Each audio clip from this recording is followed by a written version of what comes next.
Broadcasting from Orchard Park, New York, and Boca Raton, Florida, it's the Freight 360 podcast. From freight broker sales tips to sports talk, this podcast is all about helping you grow as a freight broker. We're your hosts, Nate Cross and Benjamin Kowalski. Let's talk freight. We're back with another episode of the Freight 360 podcast. Ben, episode 2, what are we up to? 217, man? How are you doing today?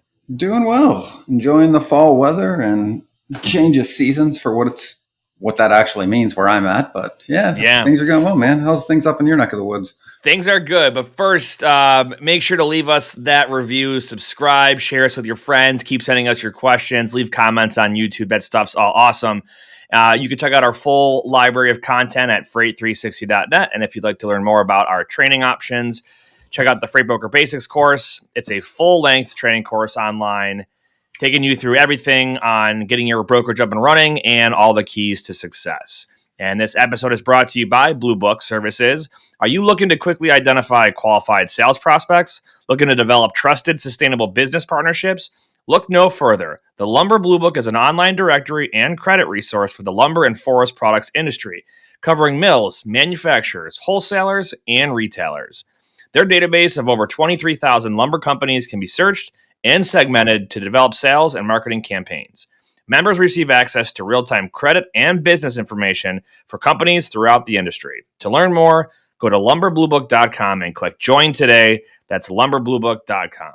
So back to seasonality change. It is currently 33 degrees Fahrenheit. It was 29 when I woke up this morning. But it's still it gets warmer during, not warm, but it gets nice in the afternoon, 50s. Because we're in that whole rake leaves process right now where you have to, in my case, we have walnut trees in our yard and we get it's terrible. We get all these walnuts that fall down and so you got to rake up the leaves and use the leaf blower. And what I thought was kind of a hack and it sort of works.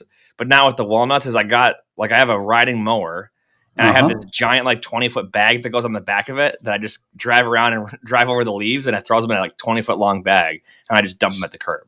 It's so funny you said that. This morning on the radio I was listening to, they were talking about a report that just came out that it's much better for the environment and your lawn and the grass to leave the leaves in your yard and to just run a lawnmower over to break them up a little quicker so it doesn't look as unsightly. And I was thinking of the same thing because I spent, most of my life up in the Northeast raking leaves and doing exactly that. And I was like, man, yeah, way easier than having to rake them, put them out on the curb. And yeah, I think we have a little bit too many trees to not get rid of some of them. But at this point, I'm pretty much done bagging them and putting them at the curb. The rest that fall down, the residual, I'll just go over with the mower and mulch them up and leave them there. Because it is supposed to be good for your grass, right? They'll break down and it's all the nutrients and all that. I have heard that. Speaking of news and weather, if you're not on our newsletter, make sure to go to the website and sign up for it. This came from Blue Book Services. So kind of their tagline was produce and Bezos moved to Florida. So Jeff Bezos moving to Miami, it sounds like, but also a lot of the produce seasonality, it's heading to Florida now. So El Nino, it says El Nino's cooler temps have North America's produce growers heading southward, a trend mirrored by none other than Jeff Bezos with his splashy Miami real estate acquisition.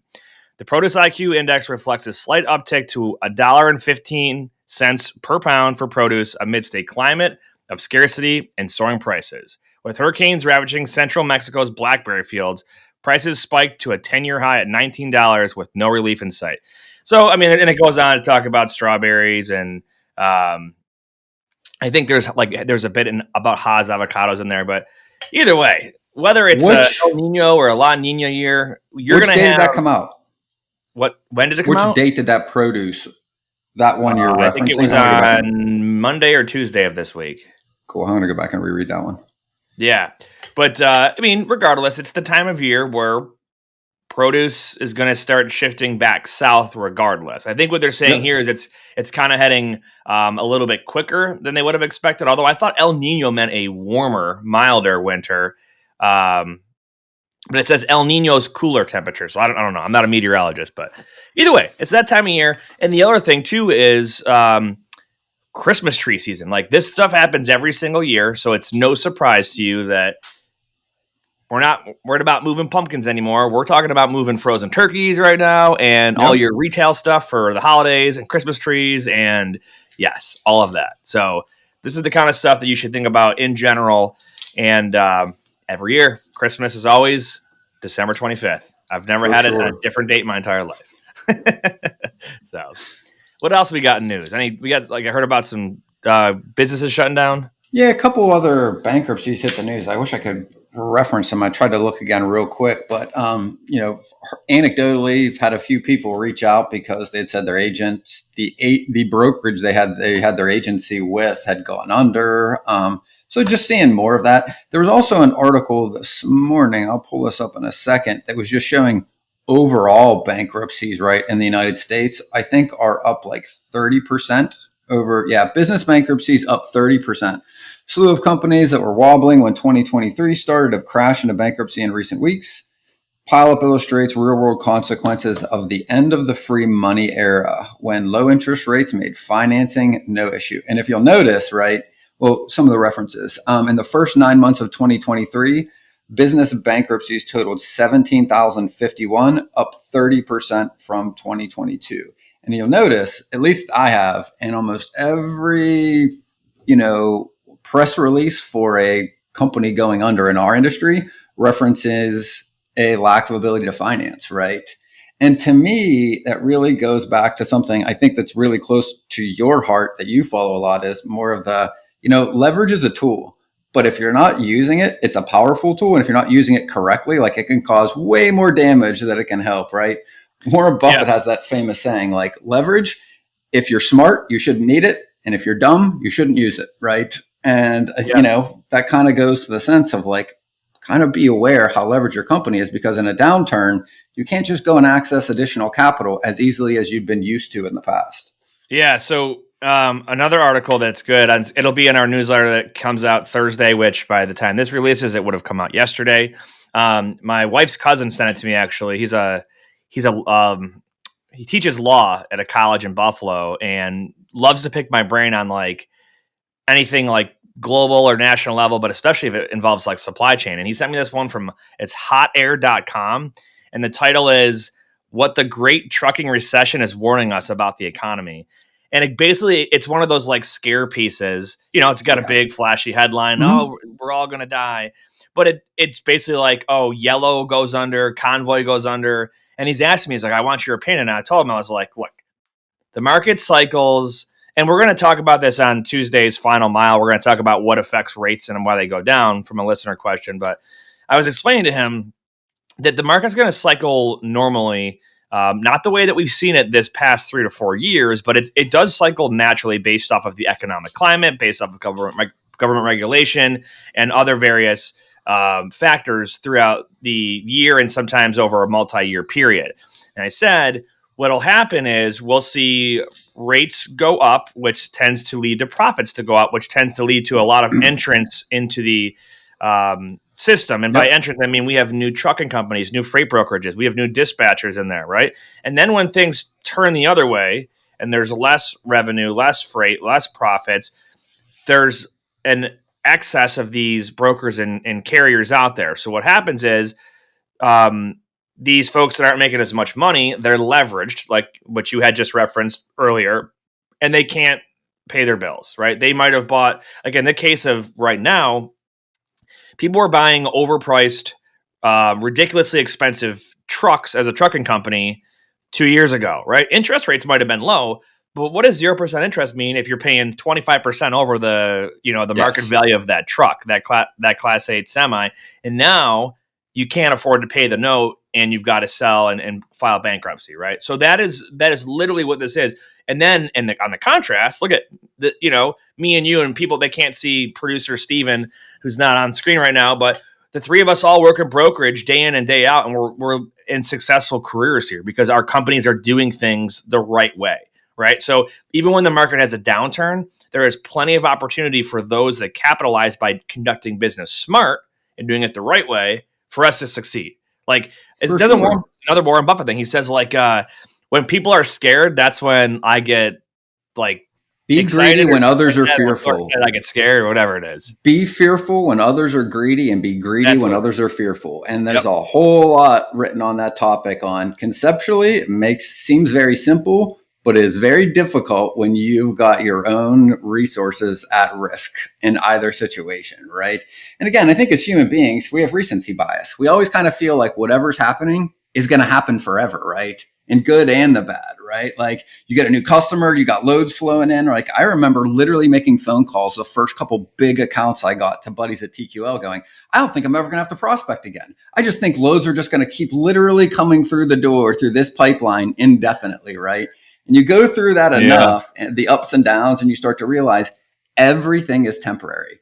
Your accounts, your customers, the company you work for, and all the companies you invest in over a long enough period of time will either be acquired or disappeared, right?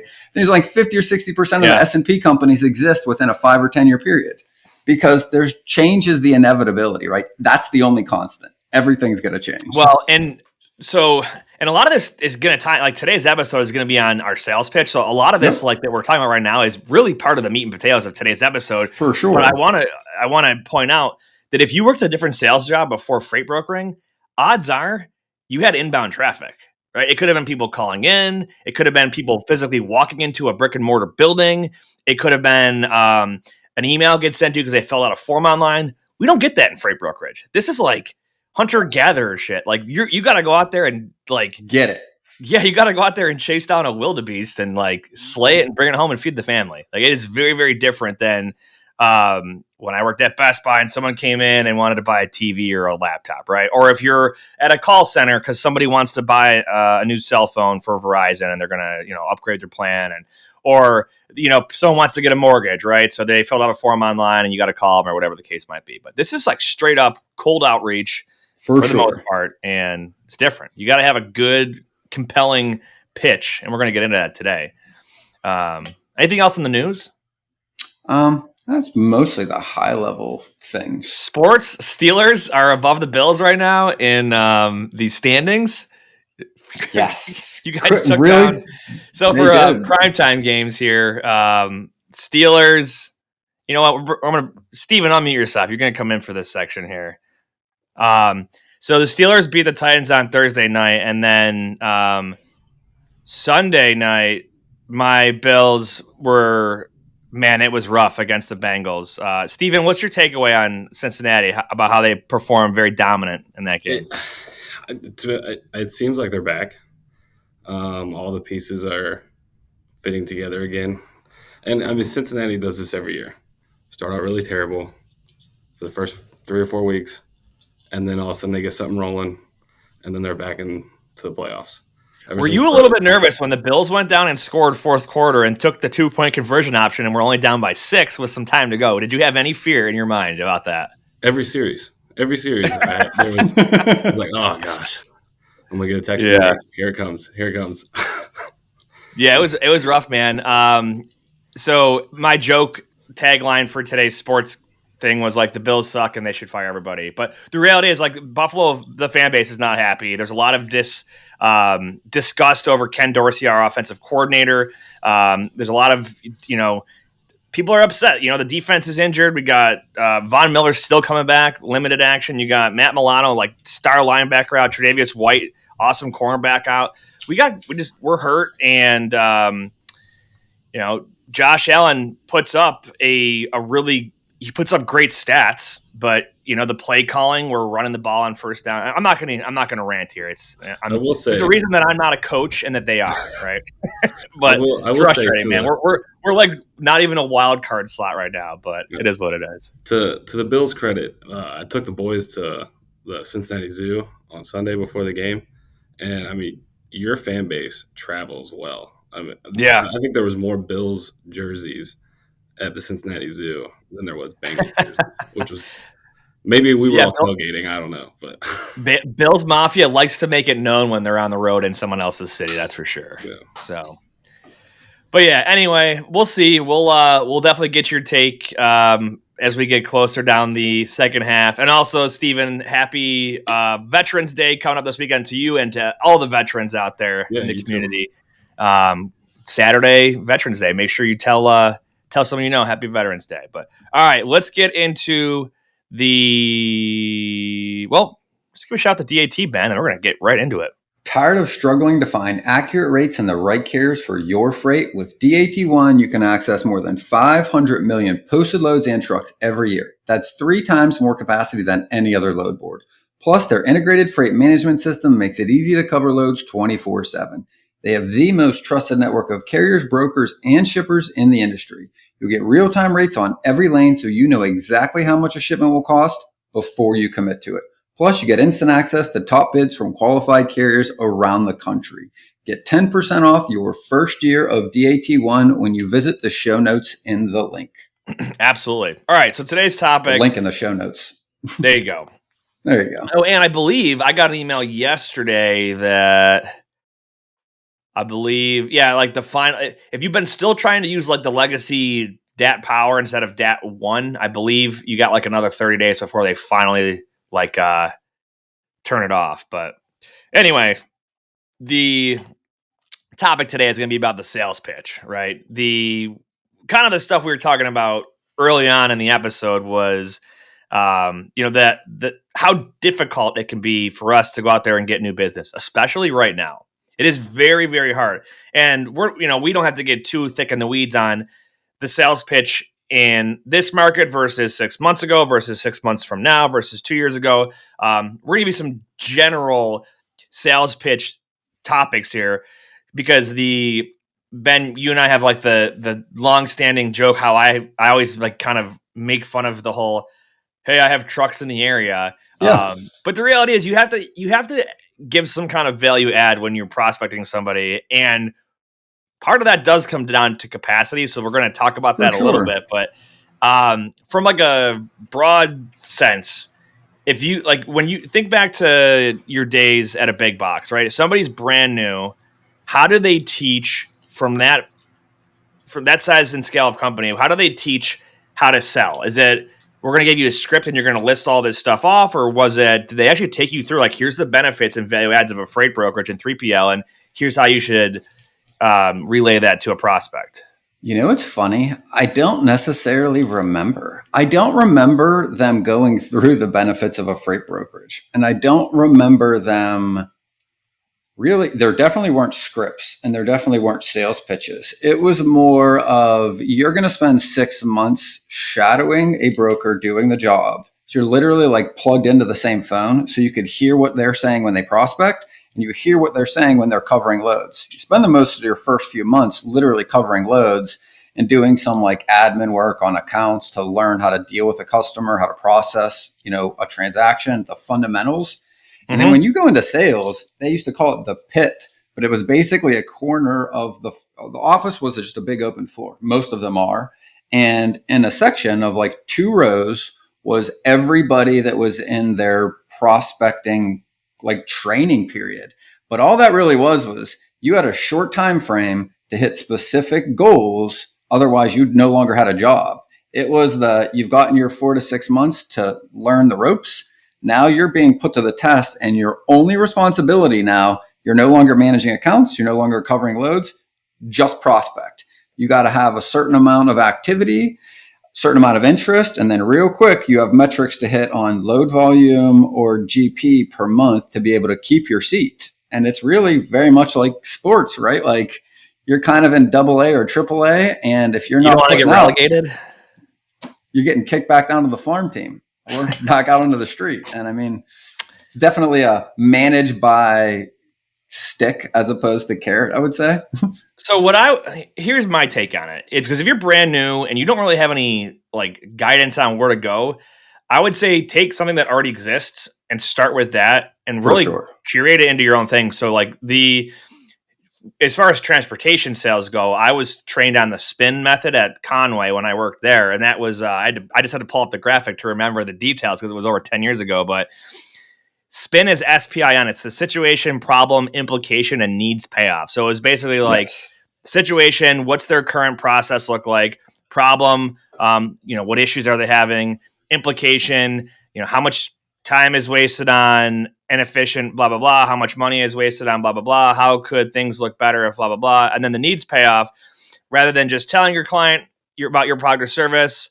Ask them questions that lead them to conclude on their own, basically. So I will tell you that the spin method or any other various sales methods, like who's the Wolf of Wall Street guy? He's got the straight line method, right? Jordan Belfort.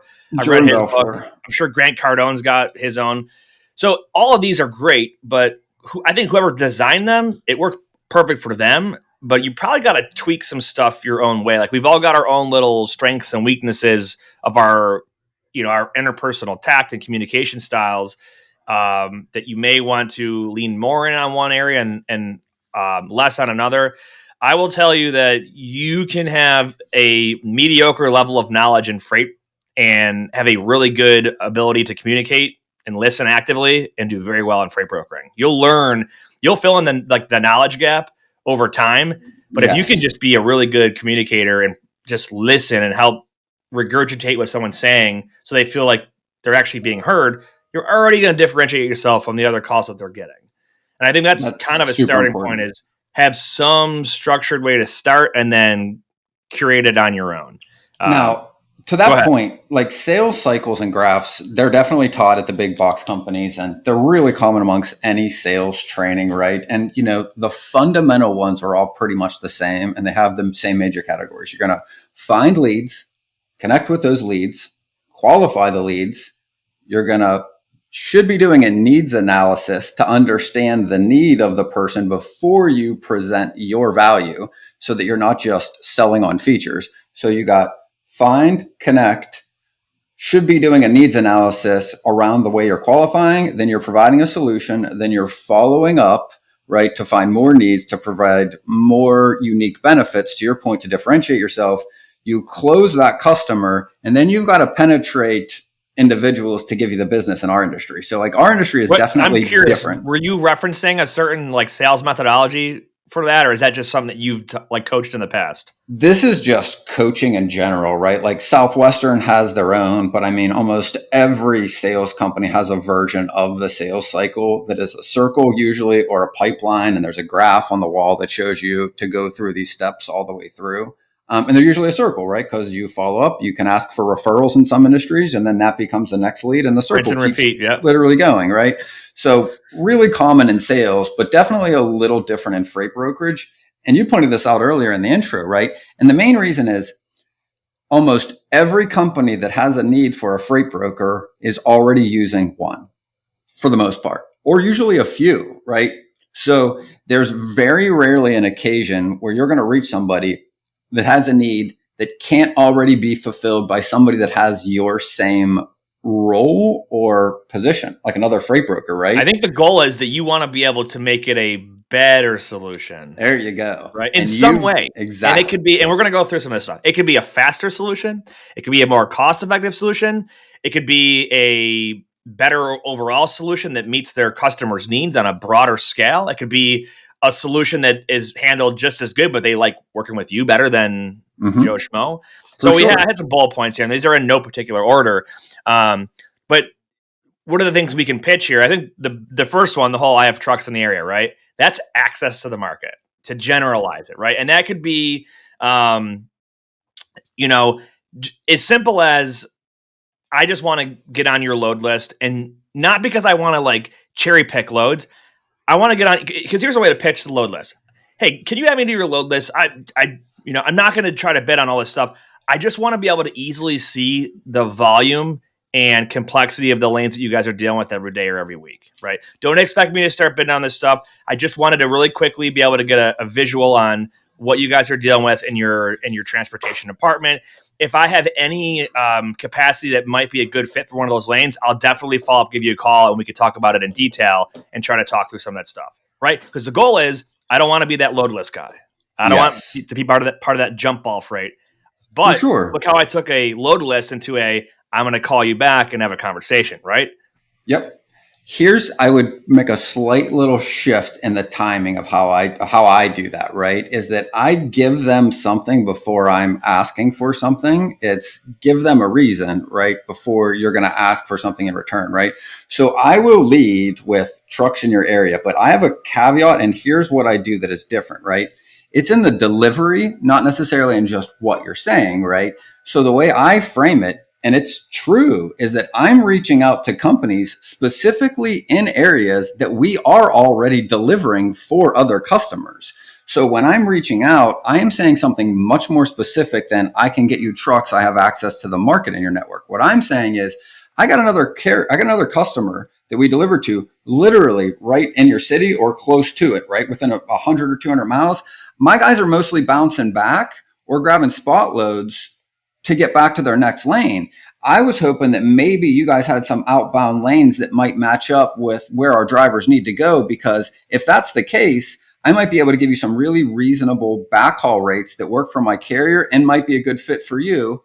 That's my carrot. And then I really quickly pull back to release that pressure. Because as I'm saying that, you're feeling like, okay, well, now he's going to ask for something. And I'm going to go follow up with always, look, I don't even know if we would be a good fit, because I don't know what they're doing. I think there's a chance, but I'm letting them know like, hey, there's no pressure. I'm not expecting to be onboarded or to do business with you today. I don't know it's a good fit, just like you don't. Here's the reason why I think it's worth taking it to the next step.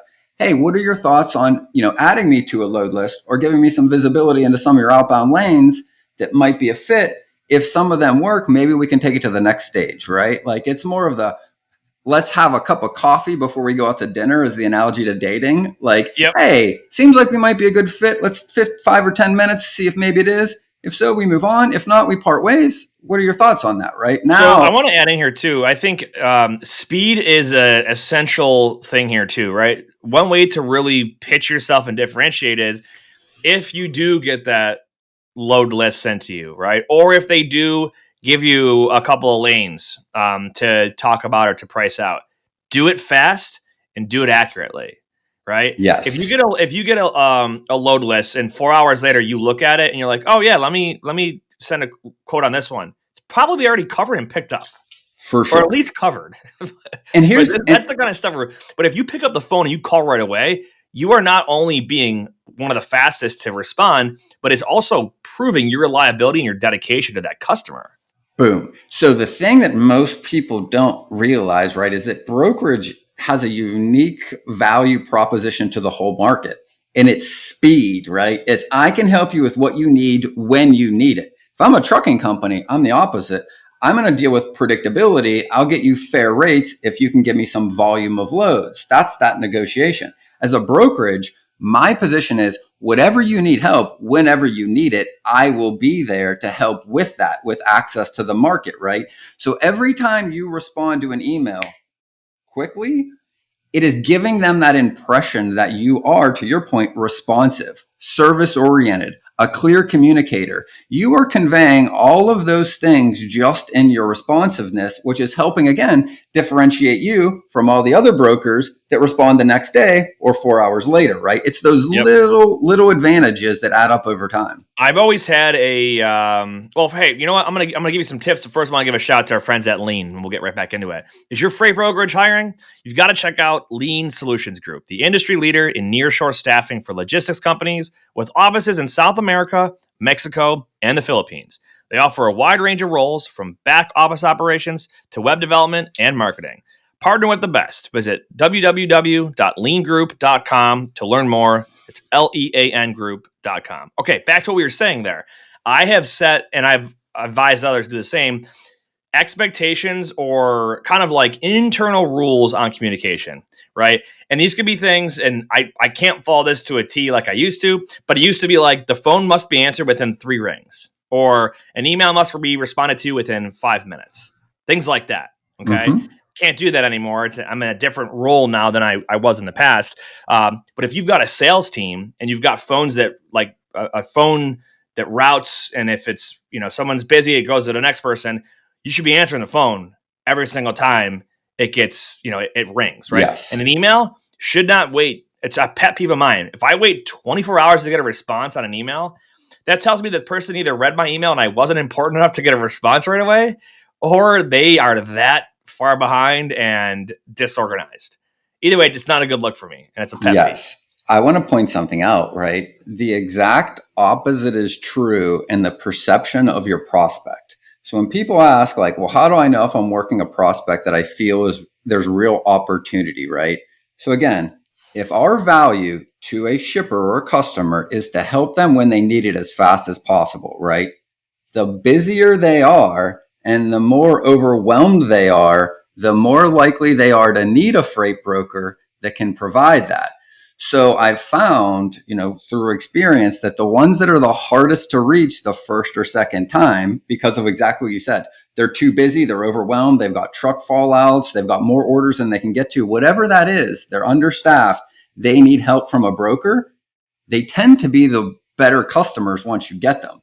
When you talk to somebody and I hear they're frantic and you can hear in their voice that they are like at wit's end and kind of running around, it's not a good time, you got to reach me later, and kind of hang up, I'm like, oh, there's probably an opportunity there, right? Because if I hear that more than once, I'm like, they definitely can use some extra support. And their company right now is likely not going to hire somebody else to help them.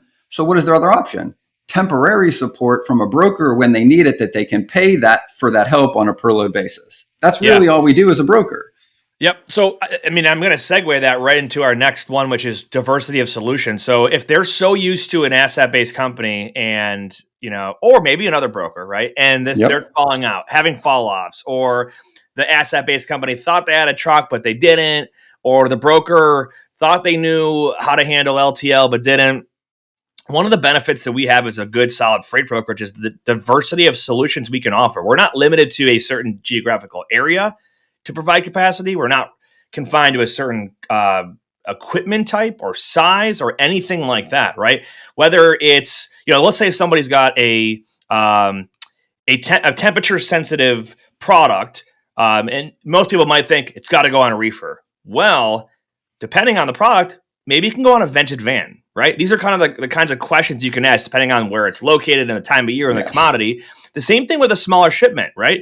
Maybe we want to do a partial. Maybe we want to do an LTL. Maybe you want to put it dedicated on a box truck or a Sprinter van or something that's not full size, right? These are solutions that not everybody thinks about. And depending on which option you present to them, it's going to have varying levels of cost, speed, risk of damage, things of that nature. And you can present multiple options and say, hey, Mr. or Mrs. Customer, here's 3 options for you. Here's the least expensive, but here's the risk to go along with it, right? Here's the most expensive, and obviously that's most expensive, but here's your sense of, your peace of mind. And here's an option in the middle that's going to kind of blend both together. Here's the 3 options I had for you. I want you to make the decision. I think any one of them will solve your problem depending on your level of risk that you're willing to take on, right? That is a great way. You're not pushing, here's your one and only option. It's, hey, I'm presenting you multiple solutions. We'll help you make the decision and come to that decision on which one you want to pick.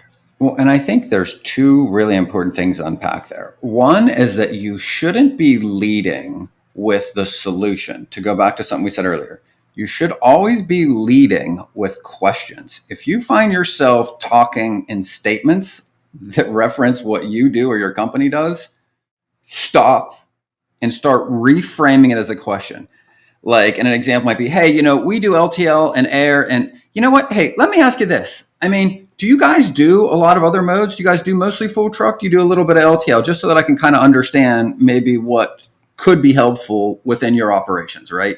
Even if you catch yourself doing it, stop and then just reframe it as a question, right? Every time you ask a question, you're getting more information you didn't have, right? Which is the whole point of a prospect. You want to learn more about what their needs are.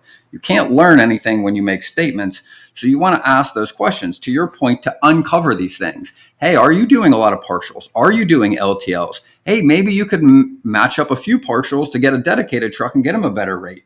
And also, the other thing that is important is, do not assume that all of their loads fall under the same categories of needs, right? You got 3 basic ones.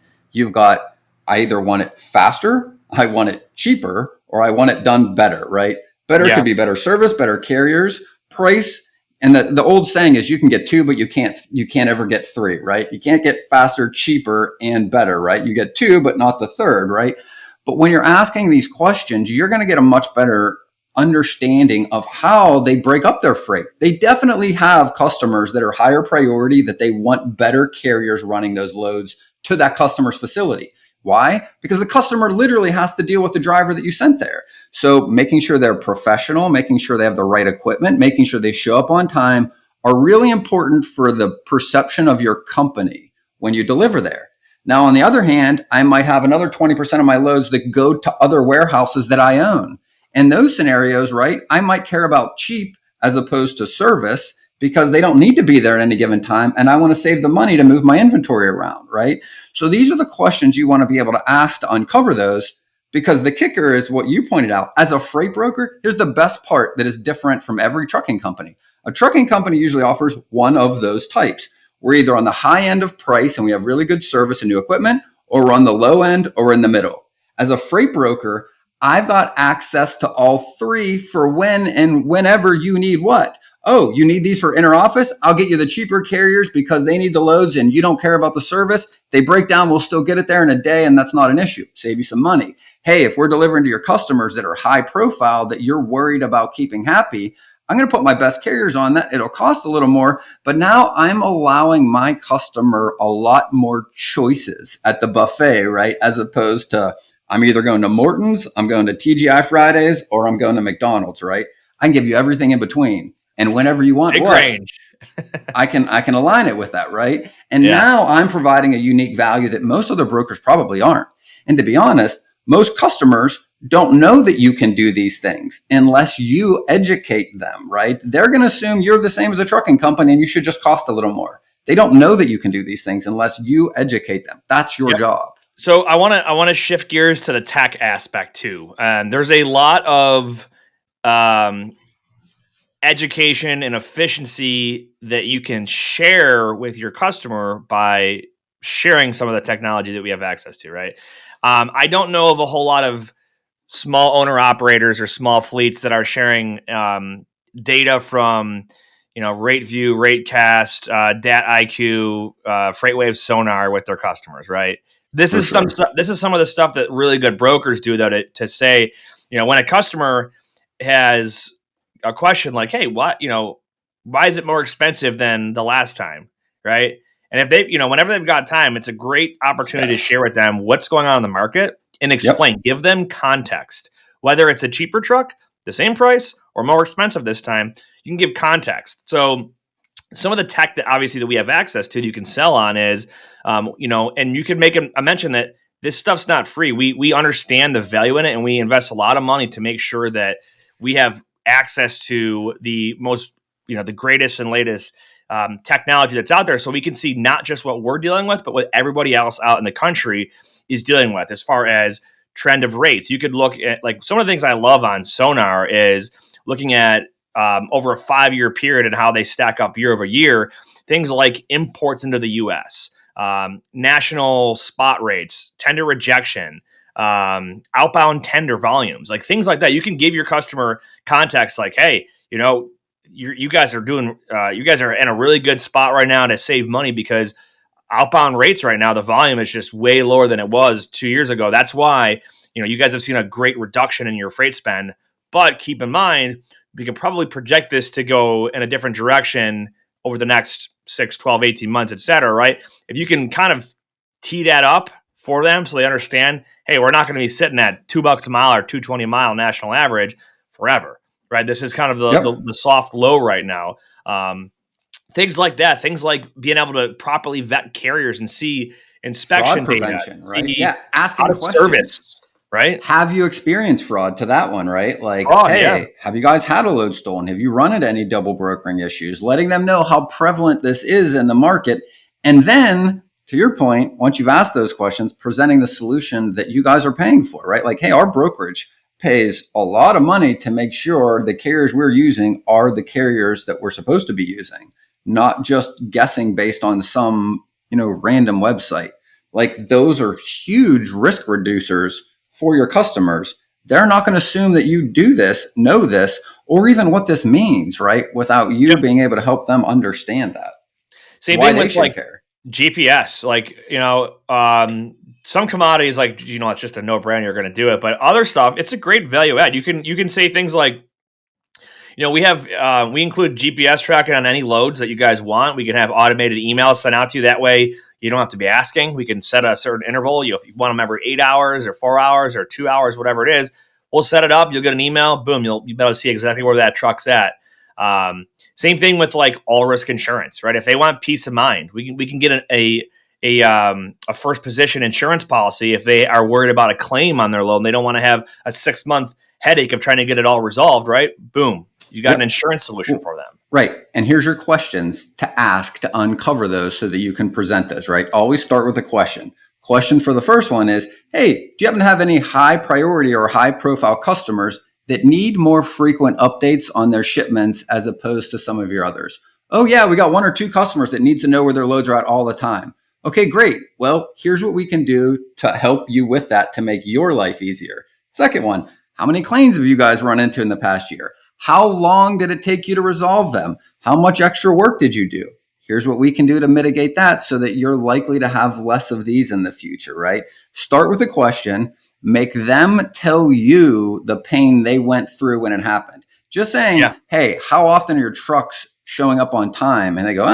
they are and they aren't. And then moving on and trying to say, well, mine will show up all the time is not finding a need, right? You've got to literally make them tell you, like, when was the last time the truck showed up late? What day? Was it this week or last week? What day of the week? Tell me what happened. What did you have to do to fix what happened that you thought you didn't need to? What did that do to the rest of your day? Was that stressful?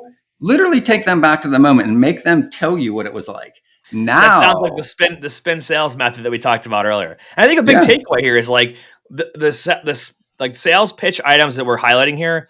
You don't just like spew out in a for sure script, right? Like, I mean, I'll give you an example of what not to do. Like, hey, this is Nate over at Pierce Worldwide Logistics. I can get you access to the market. I can get you speed to get a truck, and I can give you access to my reliable carrier, trusted carrier network. I can give you a diverse, variety of solutions from LTL, partial, box trucks. I can compare options to give you speed versus cost, and I've got great tracking, and I can give you access to market. See, that sounds terrible, right? You don't just want to go on and on and on and do your pitch. But what you do need to do is understand what these value adds are that we have, specifically the ones that you have in your company or that you have as your own individual freight broker, and weave them into the conversation using questions, active listening, right? Just general relationship building and rapport building. And this might take place over 4 or 5 phone calls. Maybe over some emails. And you're not going to have this all happen in 20 minutes on a phone call. Very, very rarely. Right. And here's the thing, too, I want to point out, right? I want everybody to think about when you've ever believed how you were doing whatever you were doing, right, was the right way, right? In almost every sense, right? Like there's things you do that you've learned that you do that way, right? When somebody disagrees with you, right? How many people ever are open-minded enough to consider the opposing opinion when it's first presented to them? Very few, maybe 1 in 1,000 the first time they hear something that is different than what they believe. The second time, you listen a little harder. The third time, now you're like, well, maybe there's something here. Fourth and fifth, now you're starting to consider maybe the possibility that something you didn't know was true could be helpful. And then maybe you try it. That's why all marketing is set to expose you to these things between 8 and 12 times before you're ever going to consider taking any risk. Whether it's buying something for $5 or $20, or it's to trust them with your freight, right? Like it takes repetition for humans to be open to new things. Change is difficult. Change is scary. Using a company you've never used before from their point of view is a difficult thing to do. And in a market where their bosses aren't going to be super excited to onboard a new broker unless there's a really good reason, you have to make that case. And you have to use, to your point, patience and time. The more you push them to make it work for your time frame, the more you're pushing them away and making them feel like, they call it like commission breath, but it's desperation. We can all feel that. When somebody wants to sell you something very quickly, it makes us all very uncomfortable and makes you want to talk to them less.